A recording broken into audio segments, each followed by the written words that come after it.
Bismillahirrahmanirrahim. Assalamualaikum warahmatullahi wabarakatuh.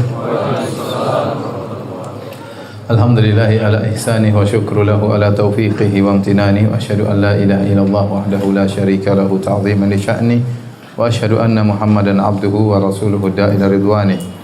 Allahumma salli alaihi wa ala alihi wa ashabihi wa ikhwani. Hadirin dan hadirat yang dirahmati oleh Allah Subhanahu wa taala. Alhamdulillah, puji dan syukur kita panjatkan kepada Allah Subhanahu wa taala atas segala lipat karunia dan kemudahan yang terus Allah berikan kepada kita. Salawat dan salam tercurahkan selalu kepada junjungan kita, suri tauladan kita, imam kita Nabi Muhammad sallallahu alaihi wasallam, kepada keluarganya serta seluruh sahabat beliau tanpa terkecuali. Kita melanjutkan bahasan kita tentang sirah nabawiyah. Masih kita bercerita tentang kejadian-kejadian yang dialami oleh Nabi sallallahu alaihi wasallam ketika beliau masih remaja. Kisah berikutnya adalah tentang pertemuan Nabi sallallahu alaihi wasallam dengan pendeta Buhaira yang tinggal di negeri Syam. Disebutkan dalam sebagian hadis, dan hadis ini diperselisihkan oleh para ulama tentang kesahihannya. Namun dia masyhur disebutkan dalam buku-buku sejarah. Namun yang dirajikan oleh Al-Imam Adz-Dzahabi rahimahullahu taala bahwasanya hadisnya adalah hadis yang dhaif, ya, hadis yang dhaif.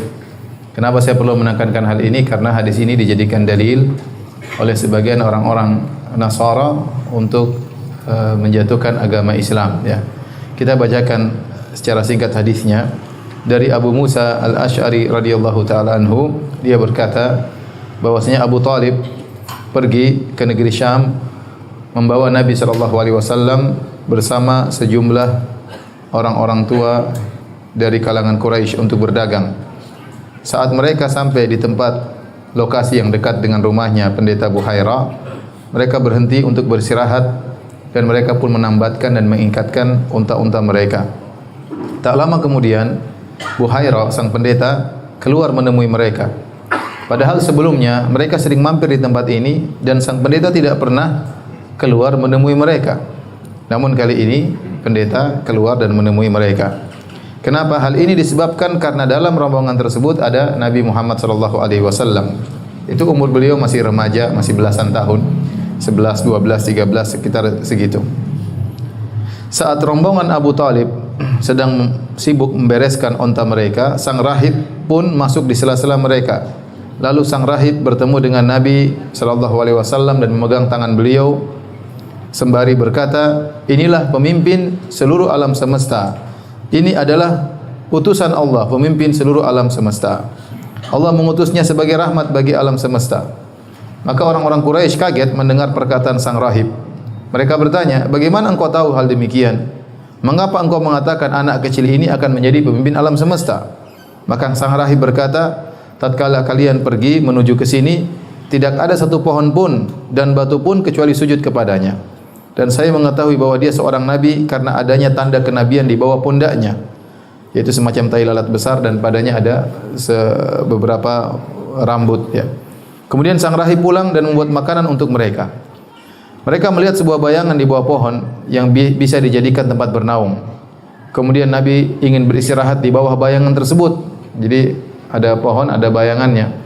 Nabi ingin pergi ke naungan pohon tersebut. Tapi orang-orang Quraisy sudah mendahului. Mereka pun duduk di tempat naungan pohon tersebut sehingga Nabi terlambat. Akhirnya Nabi SAW duduk di sisi yang lain, yang di situ tidak ada naungan pohon. Tiba-tiba bayangan pohon berpindah kepada Nabi SAW dan menaungi Nabi SAW. Pendeta Rahib Buhaira berkata, "Jangan engkau bawa Muhammad ke Romawi. Berhati-hatilah karena apabila mereka mengetahui, mereka akan membunuhnya. Karena mereka mengetahui akan keluar seorang nabi baru." Tidak lama kemudian muncullah 7 orang pasukan Romawi. Kemudian mereka ditemui oleh sang pendeta. Sang pendeta bertanya, "Apa gerangan yang membuat kalian ke sini?" Mereka menjawab, "Kami mendengar bahwasanya akan ada seorang nabi yang muncul di bulan ini dan dia akan melewati jalan ini. Karena itulah kami bermaksud mencari nabi tersebut. Setiap sudut jalan telah diutus orang untuk mencari nabi tersebut." Pendeta Buhaira berkata kepada pasukan, "Jika Allah menghendaki sesuatu, adakah orang yang dapat menolaknya? Maka berbaiatlah kalian kepada nabi tersebut jika ia telah muncul." Ini hadisnya. Di akhir hadis dikatakan oleh Abu Musa Al-Asy'ari, sang pendeta terus mengingatkan agar tidak membawa Muhammad ke negeri Romawi lagi. Wahai Abu Talib, jangan bawa ponakanmu ke sini lagi, jangan bawa keponakan ke sini lagi. Hal ini menyebabkan Abu Talib segera memulangkan Nabi SAW dan Nabi ditemani oleh Abu Bakar dan Bilal dikirim pulang ke Mekah. Hadisnya riwayat Tirmidzi, ya. Namun hadis ini diperselisihkan oleh para ulama. Yang benar hadisnya dhaif. Di antara sanadnya ada perawi bernama Abdurrahman bin Ghazwan dan mereka mengatakan lahu manakir, yaitu perawi ini memiliki hadis-hadis yang mungkar. Oleh karenanya hadis ini didhaifkan oleh Al-Imam Dzahabi rahimahullahu taala, ulama besar dari mazhab Syafi'i, ahli jarh wa ta'dil. Meskipun disahihkan oleh sebagian ulama seperti Al-Hakim dan yang lainnya, demikian juga Al-Albani rahimahullahu taala. Taib. Kenapa Al-Imam Az-Zahabi mendhaifkan hadis ini?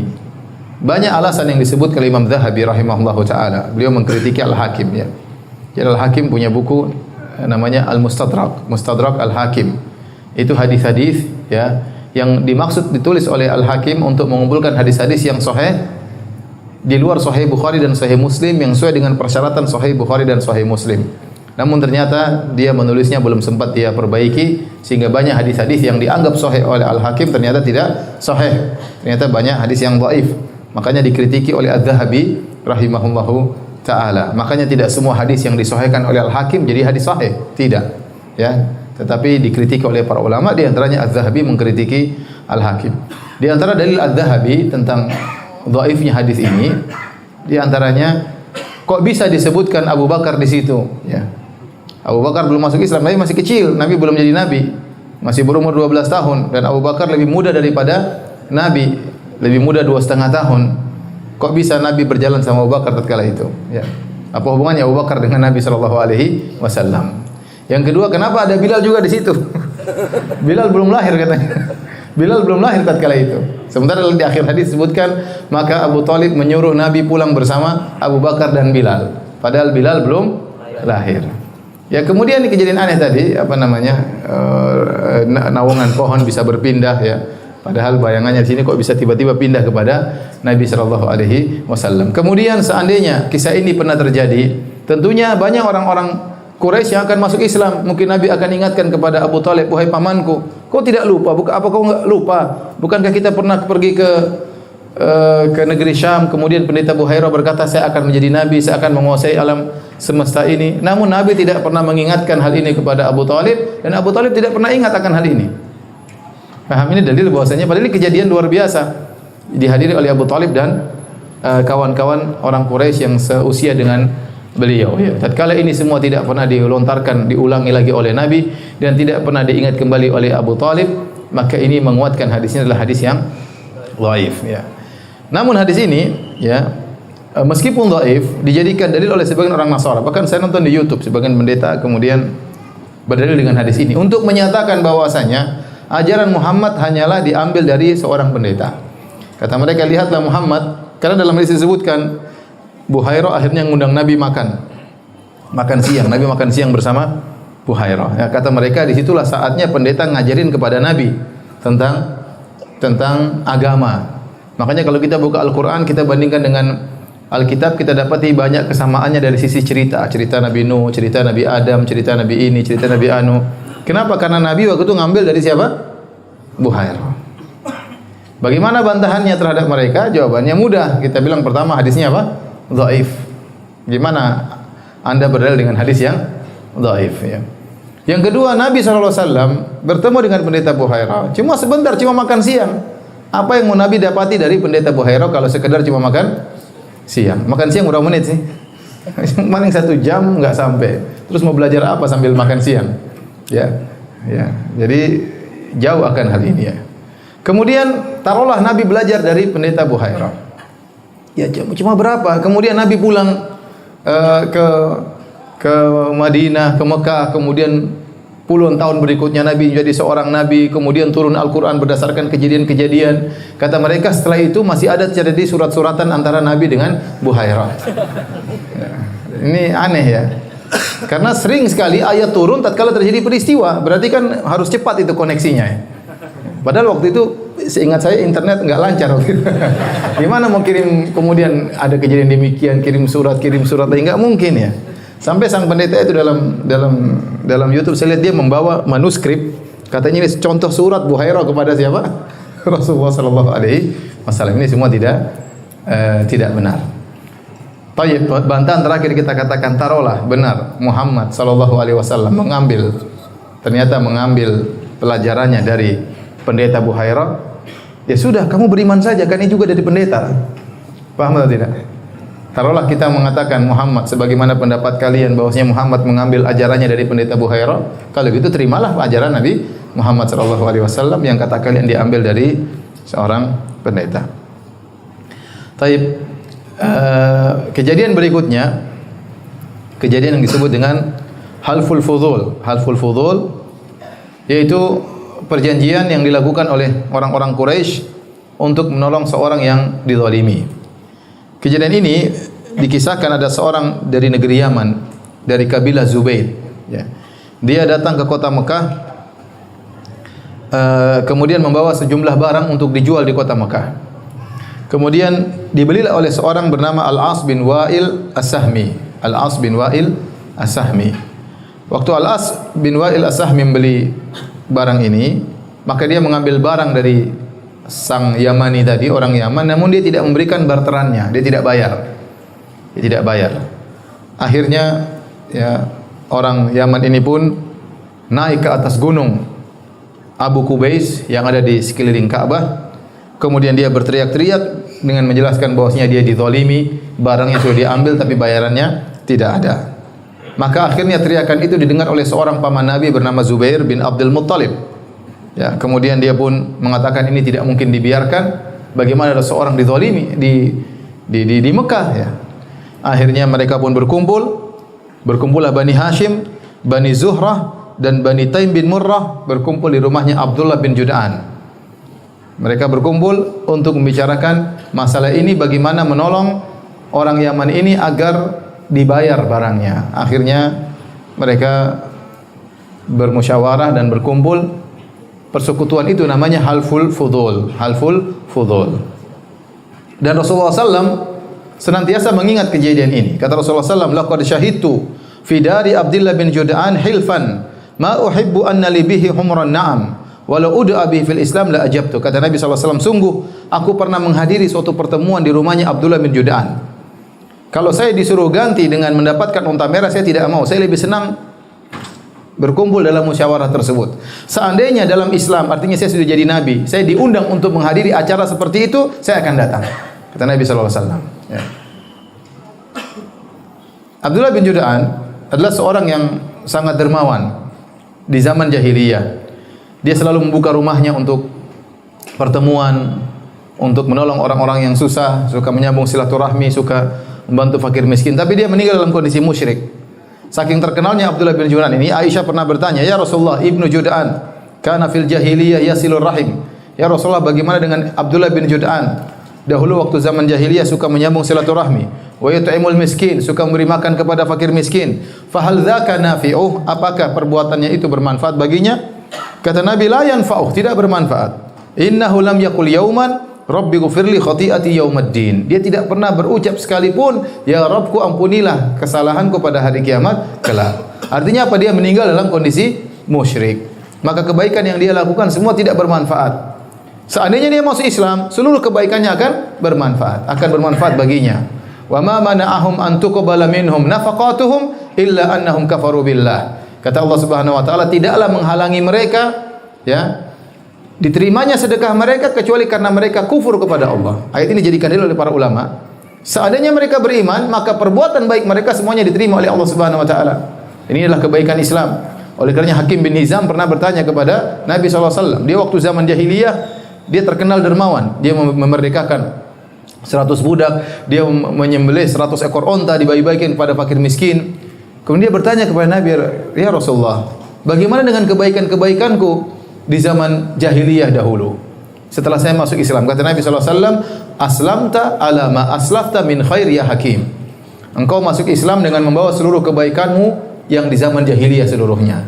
Makanya kalau ada orang masuk Islam, seluruh kebaikannya waktu dia zaman jahiliyah masih musyrik, ternyata berbakti sama orang tua, memperhatikan tetangga, suka membantu fakir miskin, suka membantu anak yatim, suka membantu para janda ya.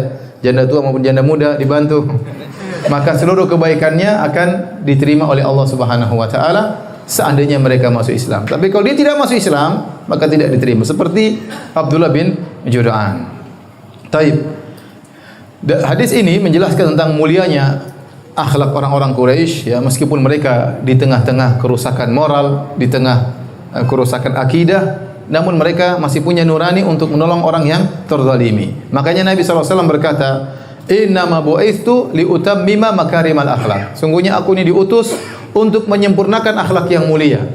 Maksudnya apa? Maksudnya orang jahiliyah itu mereka punya akhlak yang mulia. Di antaranya suka menjamu tamu, di antaranya suka dermawan, di antaranya memiliki keberanian yang luar biasa, di antaranya setia kawan, ya. Maka Nabi datang untuk menyempurnakan akhlak mulia tersebut, ya.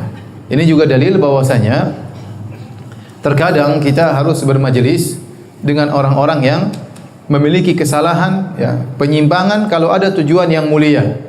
Kalau ada tujuan yang mulia. Karena Nabi SAW waktu berbicara tentang halful fudul, beliau berkata, ya, bahwasanya lau du'itu fil Islam la ajabtuhu. Kalau saya sudah jadi nabi, kemudian saya diundang oleh orang-orang musyrikin tersebut untuk rapat membela kezaliman, saya akan datang, kata Nabi sallallahu alaihi wasallam.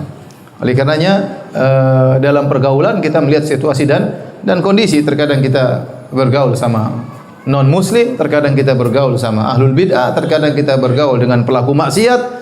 Kalau memang dalam pergaulan tersebut ada kemanfaatan, ada kemaslahatan, maka Islam dibangun di atas meraih kemaslahatan dan menolak kemudaratan, ya.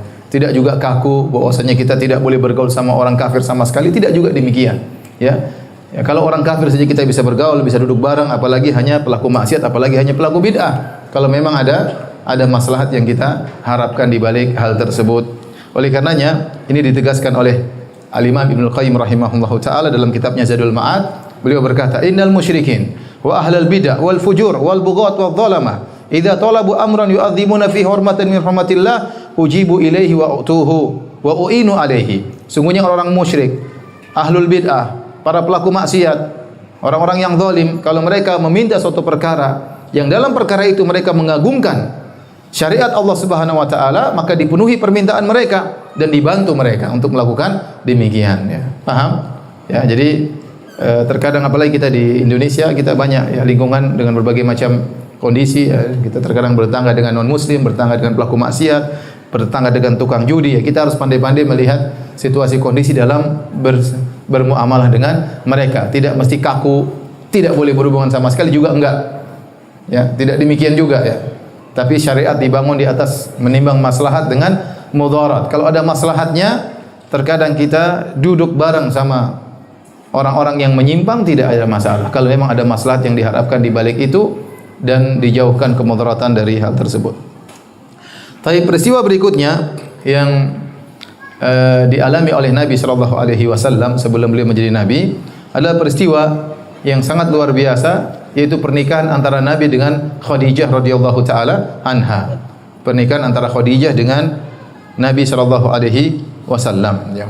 Khadijah bintu Khuwailid bin As'ad bin Abdul Uzza bin Qusay bin Kilab. Jadi ketemu dengan Nabi sallallahu alaihi wasallam di kakek Nabi yang bernama Qusay bin Kilab. Sedangkan Nabi Muhammad bin Abdullah bin Abdul Muttalib bin Hashim bin Abdi Manaf bin Qusay bin Kilab. Jadi dua-duanya adalah Quraisy. Nabi Quraisy, Khadijah Quraisyiyah, sama-sama dari Quraisy, sama-sama memiliki nasab yang tinggi, ya. Adapun Nabi terkenal kakeknya Abdul Muttalib, penguasa kota Mekah, ya. Kemudian pamannya Abu Talib masih hidup, juga orang terpandang di kota Mekah, ya. Hanya saja Nabi bukan orang kaya.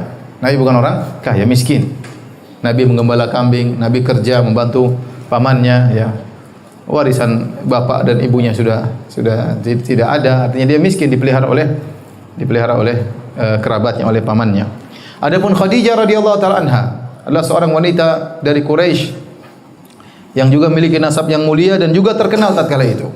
Terkenal dengan sifatnya yang sangat menjaga kehormatannya. Makanya dia digelari dengan Thahirah, Thahirah artinya suci, wanita suci. Demikian juga digelari dengan Afifah, itu wanita yang menjaga kehormatannya. Lebih daripada itu, Khadijah radhiyallahu taala anha ternyata sangat kaya raya, sangat kaya raya. Ya. Oleh karenanya banyak orang yang ingin melamar Khadijah, namun Khadijah tidak menerima lamaran mereka. Khadijah radhiyallahu taala anha sudah menikah 2 kali sebelum menikah dengan Nabi sallallahu alaihi wasallam. Yang pertama Khadijah menikah dengan seorang yang bernama Atiq bin Aif al-Makhzumi. Kemudian menikah dengan lelaki yang kedua, ini meninggal. Kemudian menikah lagi dengan lelaki kedua bernama Abu Halah ibnu Nabbash at-Tamimi. Ya, kemudian juga meninggal. Ya. Dari pernikahannya dengan Abu Halah maka lahirlah seorang anak yang bernama Hind, tapi laki-laki Hind. Jadi Khadijah punya anak bawaan dari suaminya yang kedua. Jadi sini kita tahu bahwasanya Nabi adalah suami yang keberapa? Yang ketiga. Setelah Khadijah suami pertama meninggal, suami kedua meninggal, Khadijah tidak mau menikah lagi. Banyak lamaran datang. Ya. Siapa yang tidak ingin menikah dengan Khadijah? Ya. Wanita yang cantik, kemudian terkenal suci, kemudian kaya raya lagi, sehingga banyak yang melamar Khadijah, namun Khadijah menolak. Dan Khadijah radhiyallahu taala anha, dia mempekerjakan para pemuda laki-laki untuk memperdagangkan barang dagangannya dengan sistem mudharabah. Jadi barang dagangannya dibawa ke negeri Syam, nanti bagi hasil. Sampai akhirnya dia mendengar tentang seorang pemuda yang sangat mulia yang bernama Muhammad sallallahu alaihi wasallam. Ya, seakan-akan Khadijah mendengar banyak tentang Muhammad. Apalagi Muhammad sallallahu alaihi wasallam diberi gelar dengan apa? Al-Amin. Orang yang sangat amanah, sangat terpercaya. Ya, maka namun Khadijah radhiyallahu taala anha disebutkanlah seorang wanita yang tidak tergesa-gesa. Ya, kebanyakan wanita tergesa-gesa ya. Ya, kalau sudah cowok tertarik pingin segera menikah. Apa namanya? Terkadang tidak pertimbangan panjang lebar ya. Tapi Khadijah sudah sangat dewasa, sudah menikah 2 kali, tentu dia tidak tergesa-gesa. Ya, dia tentu banyak pertimbangan. Maka Khadijah radhiyallahu taala anha ingin mengetahui 2 perkara yang mengungkap akhlak Nabi sallallahu alaihi wasallam, yaitu tentang bagaimana muamalah Nabi tentang masalah uang dan bagaimana akhlak Nabi tatkala sedang safar. Karena seseorang akhlaknya diketahui dari 3 perkara di antaranya, ya. Di antaranya dengan muamalah dia dengan duit, yang kedua tatkala dia bersafar, yang ketiga kalau dia tetangga kita tahu betul bagaimana orang ini. Oleh karena dalam satu riwayat ada seorang bersaksi di hadapan Umar bin Khattab radhiyallahu taala anhu. Dia mau menjadi saksi. Maka Umar berkata, "Saya tidak kenal engkau. Wala yadhurruka an la arifuka." Tetapi tidak ada masalah, saya tidak kenal engkau, tidak beri kemudaratan kepada engkau. Engkau tidak harus saya kenal. Tetapi masalahnya kau mau jadi saksi. Maka dari mana saya tahu kau adalah seorang yang terpercaya? Siapa yang menjadi saksi bahwasanya siapa yang mengenal engkau sehingga kau menjadi orang terpercaya untuk saya terima persaksianmu? Faqala rajulun, ada seorang berkata, "Ana arifuhu ya Amirul Mukminin." Wahai Amirul Mukminin, saya tahu lelaki ini. Biarkan dia bersaksi, terima persaksiannya. Saya kenal lelaki ini. Maka Umar bertanya, "Bi ayyi syai'in ta'rifuhu?" Dari mana kau kenal lelaki ini? Kata dia, "Bil adalah, orang ini thiqah, terpercaya." Kata Umar, "Huwa jaruka al-adna ta'rifu lailahu wa naharahu madkhalu makhrajahu?" Apakah orang ini adalah tetanggamu yang berdempetan dengan rumahmu? Kau tahu bagaimana kondisinya, kapan dia masuk rumah, kapan dia keluar rumah, ya, bagaimana siangnya, bagaimana malamnya? Qala la, kata laki-laki itu, dia enggak pernah jadi tetangga saya.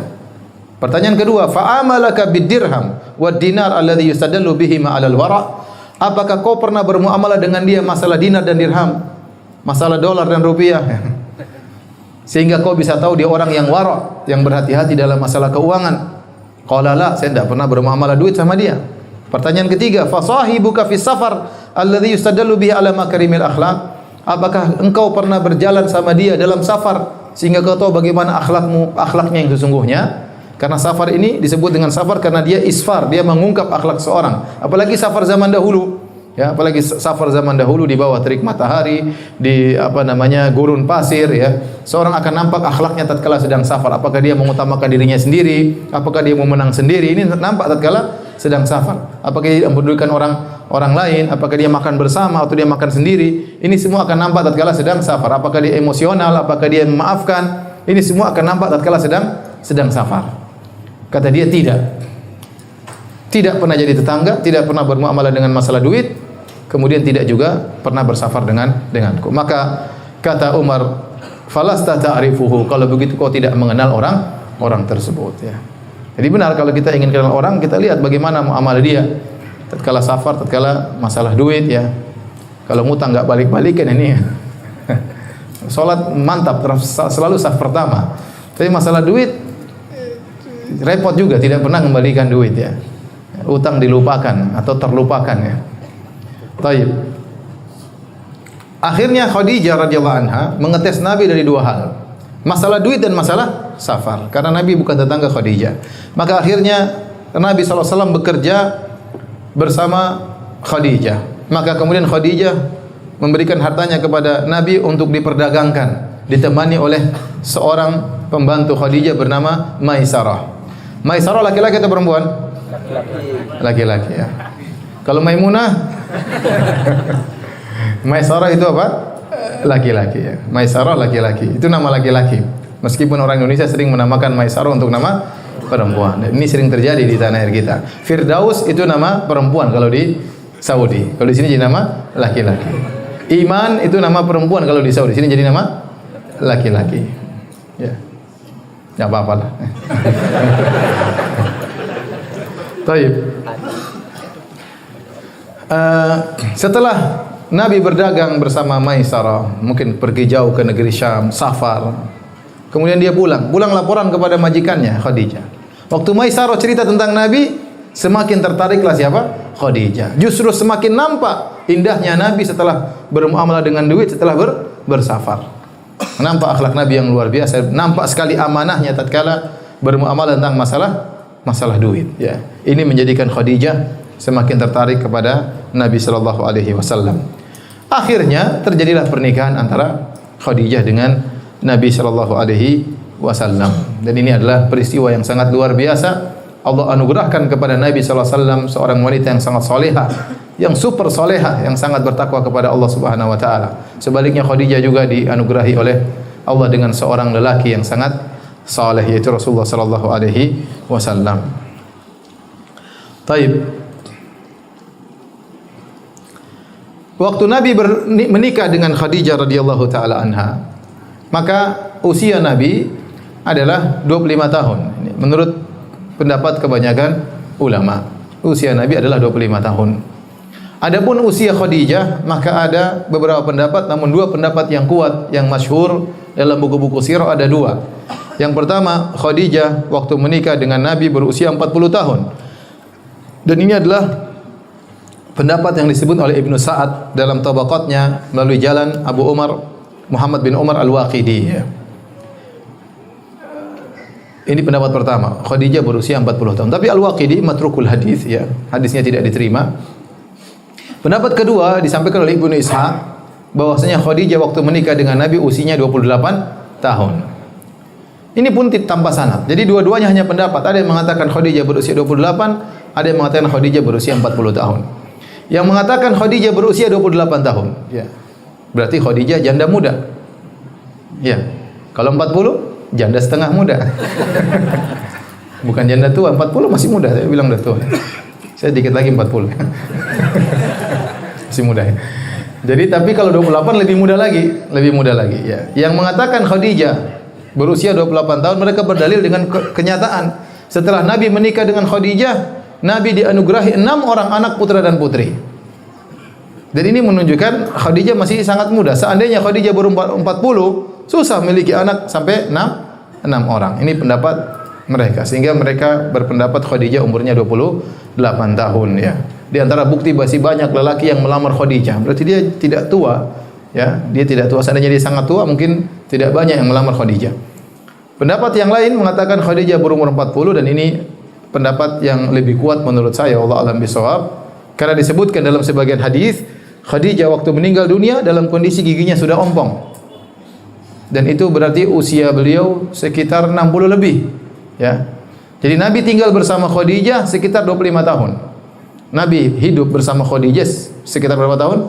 25 tahun. Jadi kalau Khadijah menikah dengan Nabi umur 40, berarti meninggal usianya berapa? 65 tahun. Dan itu yang usia yang memungkinkan bahwasanya seorang wanita giginya sudah apa?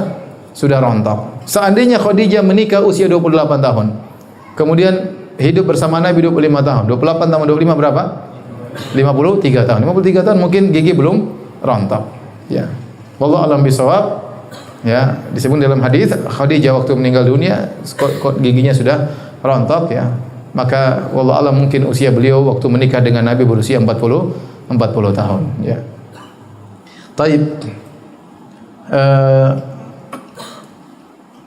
Tatkala Nabi menikah dengan Khadijah, maka Khadijah radhiyallahu taala anha ya, dia memberikan segalanya buat Nabi sallallahu alaihi wasallam. Seluruh hartanya dia berikan kepada Nabi sallallahu alaihi wasallam untuk digunakan dalam dakwah di jalan Allah Subhanahu wa taala. Dan Khadijah ya mengurus anak-anak Nabi sallallahu alaihi wasallam. Dan Khadijah adalah wanita yang pertama masuk Islam berdasarkan kesepakatan para ulama. Sebelum Abu Bakar, sebelum Ali bin Abi Thalib, sebelum seluruhnya. Yang pertama kali masuk Islam siapa? Khadijah radhiyallahu taala anha ya. Dan ini anugerah yang Allah berikan kepada Nabi sallallahu alaihi wasallam begitu beliau menikah mendapati seorang yang sangat kaya raya, Khadijah. Karena untuk berdakwah butuh biaya, untuk berdakwah butuh biaya. Kemudian di antara taufik dari Allah Subhanahu wa taala yang masuk Islam juga pertama-tama orang kaya, Abu Bakar radhiyallahu anhu. Juga adalah seorang saudagar kaya raya yang dia juga memberikan hartanya untuk Islam. Kemudian Utsman bin Affan juga seorang kaya raya. Abdurrahman bin Auf juga saudagar kaya raya. Sehingga di awal dakwah Nabi sallallahu alaihi wasallam Nabi didukung oleh saudagar-saudagar kaya raya yang ini membantu Nabi sallallahu alaihi wasallam untuk berdakwah di jalan Allah Subhanahu wa taala. Makanya tatkala Bilal disiksa, Nabi tidak bisa membebaskan Bilal. Ya, waktu itu Nabi mungkin keuangan sudah tidak ada, Nabi berjalan kepada Abu Bakar, Nabi berkata, "Ya Abu Bakrin, inna Bilalan yu'adzabu fillah." Wahai Abu Bakar, sungguhnya Bilal sedang disiksa karena membela jalan Allah Subhanahu wa taala. Maka Abu Bakar faham. Abu Bakar kemudian membeli dan memerdekakan siapa? Memerdekakan siapa? Bilal bin Rabah. Taib. Hadirin dan hadirat yang dirahmati oleh Allah Subhanahu wa taala. Nabi sallallahu alaihi wasallam ya, tatkala setelah meninggalnya Khadijah, Nabi sallallahu alaihi wasallam sering menyebut-nyebut Khadijah. Sampai-sampai istri Nabi yang paling Nabi cintai yaitu Aisyah radhiyallahu taala anha cemburu kepada Khadijah radhiyallahu taala anha. Dan ini suatu perkara yang sangat aneh. Aisyah cemburu kepada istri Nabi yang sudah meninggal dunia. Coba kalau Khadijah masih hidup, lebih parah lagi. Khadijah sudah meninggal, kenapa sampai Aisyah cemburu? Karena Nabi sering sekali menyebut nama Khadijah radhiyallahu taala anha ya. Kata Aisyah radhiyallahu taala anha, "Kana Nabi sallallahu alaihi wasallam idza dzakara Khadijah athna 'alaiha fa ahsana tsana." Rasulullah SAW kalau sebut Khadijah, Rasulullah SAW pasti muji Khadijah. Tidak pernah nyebut kekurangan Khadijah. Kalau sudah sebut nama Khadijah pasti muji Khadijah. Bahkan fa ahsana tsana, bahkan memperindah pujiannya kepada Khadijah. Qalat faghirtu yawman. Aisyah sering dengar Khadijah. Suatu hari Aisyah cemburu. Ini Aisyah yang cerita sendiri ya. Ingin menjelaskan kepada kita bagaimana agungnya Khadijah di sisi Nabi sallallahu alaihi wasallam lebih daripada Aisyah. Faghirtu yawman, maka aku pun cemburu satu hari. Fakultu, aku berkata, ma aktsara ma tadhkuruha hamra asyidq qad abdalaka Allah azza wa jalla biha khairan minha. Kata Aisyah, ya Rasulullah, sering kali kau sebut Khadijah. Siapa Khadijah? Khadijah dalam kondisi sudah nenek tua ya. Giginya giginya tinggal gusinya saja ya. Allah sudah gantikan yang lebih baik daripada dia. Kata Nabi, ma abdalani Allahu azza wa jalla khairan minha. Allah tidak pernah ganti yang lebih baik daripada dia. Kemudian kata Rasulullah SAW, qad amanat bi id kafara biyan nas. Dia telah beriman kepadaku tatkala seluruh manusia kafir kepadaku. Was sadaqatni id kadzdzabani an-nas. Dia membenarkan aku tatkala semua manusia mendustakan aku. Wa wasani bimaliha id haramani an-nas. Dan dia membantuku dengan hartanya tatkala semua orang tidak ada yang bantu aku. Wa razaqani Allahu waladaha id haramani auladan nisa. Dan dia telah memberikan aku anak-anak sementara istri-istri lain tidak memberi anak-anak ya.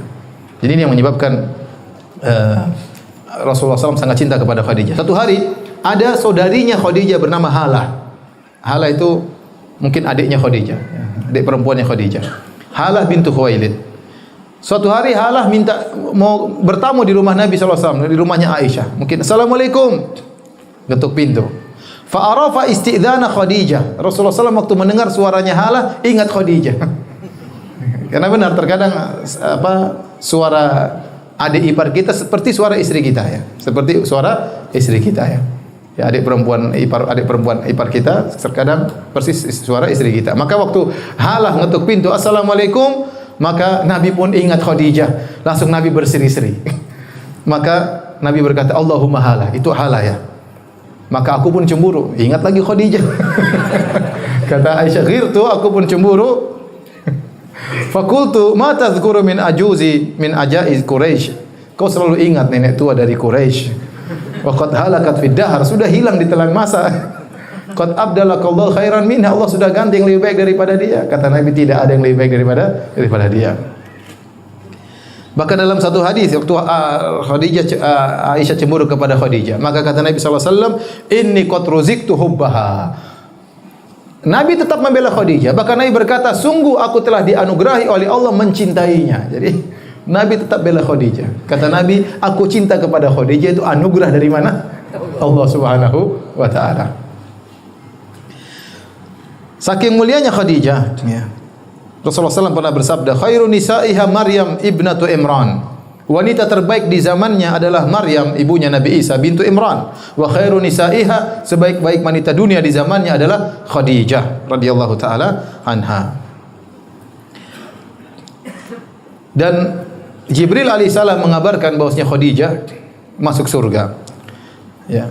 Dalam satu hadis ya, bahwasanya Jibril datang kepada Nabi sallallahu alaihi wasallam, kemudian Jibril berkata, ya Rasulullah, hadhihi Khadijatu qad atat ma'aha ina'un fi idam aw ta'amun aw syarab. Fa idza hiya atatka faqra 'alaiha salam min rabbiha wa minni wa basyirha bi baitin fil jannati min qasabin la sakhaba fihi wala nasab. Kata Jibril, wahai Muhammad, wahai Rasulullah, sungguhnya Khadijah akan datang menemuimu dan dia sedang membawa suatu tempayan, isinya adalah kuah sayur atau kuah daging atau makanan atau minuman dia bawa. Jika dia telah mendatangimu, maka sampaikanlah salam dari Robnya. Jadi Allah kirim salam kepada siapa? Khadijah. Luar biasa ya. Kita aja kalau dikirim salam sama bupati sudah lumayan senang ya. Dikirim salam sama gubernur lumayan. Ya, gubernur ingat saya. Padahal gubernur ya. Apalagi kemudian presiden kirim salam sama kita. Apalagi Allah Subhanahu wa taala ya. Makanya ada saya lihat di YouTube ada seorang wanita ya, seorang laki cerita tentang mamanya yang sudah tua, umur sudah sangat tua. Sudah mungkin 70 tahun. Kalau baca satu firman Allah, innal muttaqina fi jannati wa nahar fi maq'adi sidqin inda malikin muqtadir. Kata ibunya, saya suka sekali ayat ini. Apa artinya ayat tersebut? Di akhir dari surat Al-Qamar, kata Allah, sungguhnya orang-orang yang bertakwa berada di surga yang mengalir ya, sungai-sungai ya, dan taman-taman surga. Kemudian di tempat yang baik, inda malikin muqtadir, di sisi Allah, Malik, raja yang maha kuasa. Kata wanita ini di Saudi, bagaimana kalau kita duduk dihormati oleh Malik Fahad, Raja Fahad, kita duduk di sampingnya. Luar biasa, betapa senangnya saya kalau duduk bisa di samping Raja Fahad ya. Bagaimana kalau di samping Allah Subhanahu wa taala? Bagaimana kalau dimuliakan oleh Allah Subhanahu wa taala? Maka dibilang, saya suka sekali baca ayat ini. Karena kalau saya dipanggil Raja Fahad kemudian duduk di sampingnya ya, dihormati di hadapan orang-orang banyak, maka saya akan sangat bahagia, apalagi di sisi Allah Subhanahu wa taala. Nah, ini Khadijah radhiyallahu taala anha dikirim salam oleh Allah Subhanahu wa taala.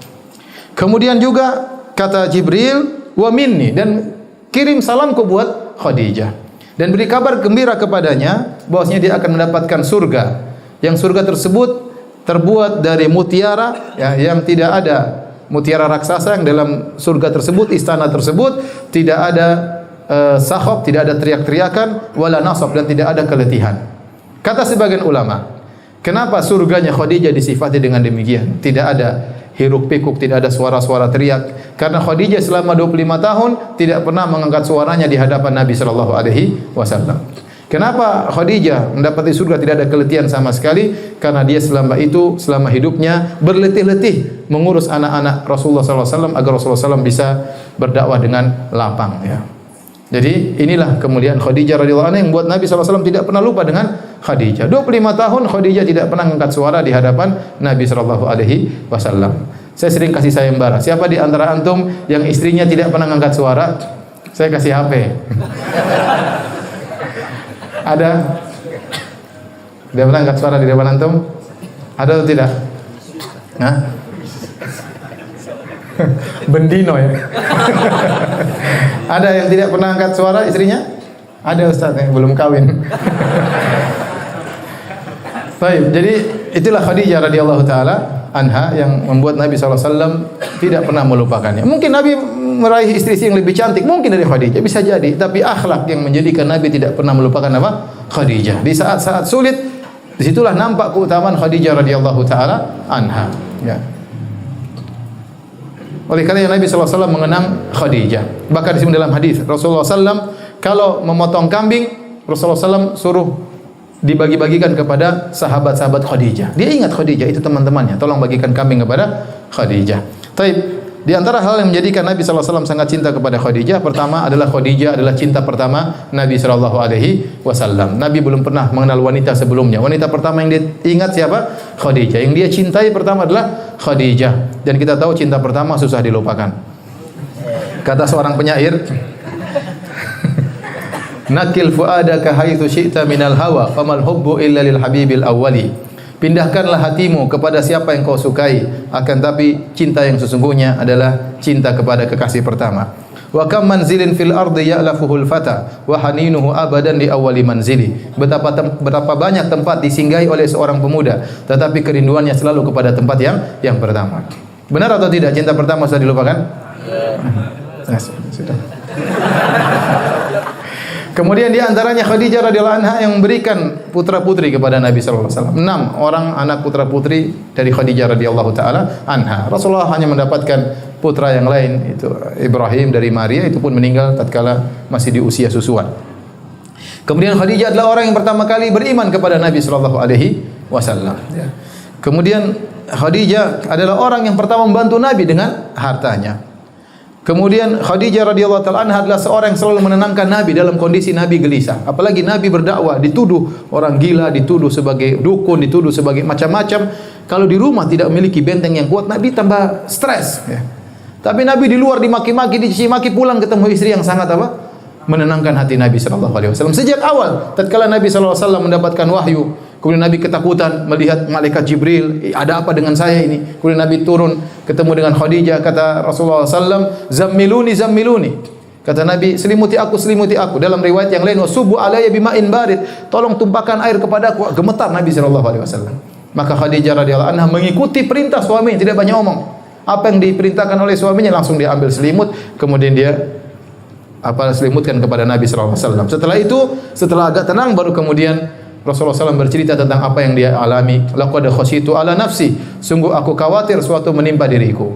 Maka Khadijah menenangkan Rasulullah dengan berkata, kalla fawallahi abshir la yukhzikallahu abada. Bergembiralah wahai suamiku, demi Allah, Allah tidak akan menghinakan engkau selama-lamanya. Innaka latasilur rahim, engkau senantiasa menyambung silaturahmi, wa tasduqul hadits, engkau senantiasa jujur, wa tahmilul kalla, engkau senantiasa bantu orang yang tidak mampu, wa taksibul ma'dum, ada orang tidak punya apa kau bantu, kau berikan kepada dia, wa takrid dhaif, kau senantiasa memuliakan tamu, wa tu'inu ala nawaibil haq, engkau selalu membantu orang terkena musibah. Kata Khadijah, orang seperti kamu ini tidak mungkin dihinakan oleh Rabbul Alamin.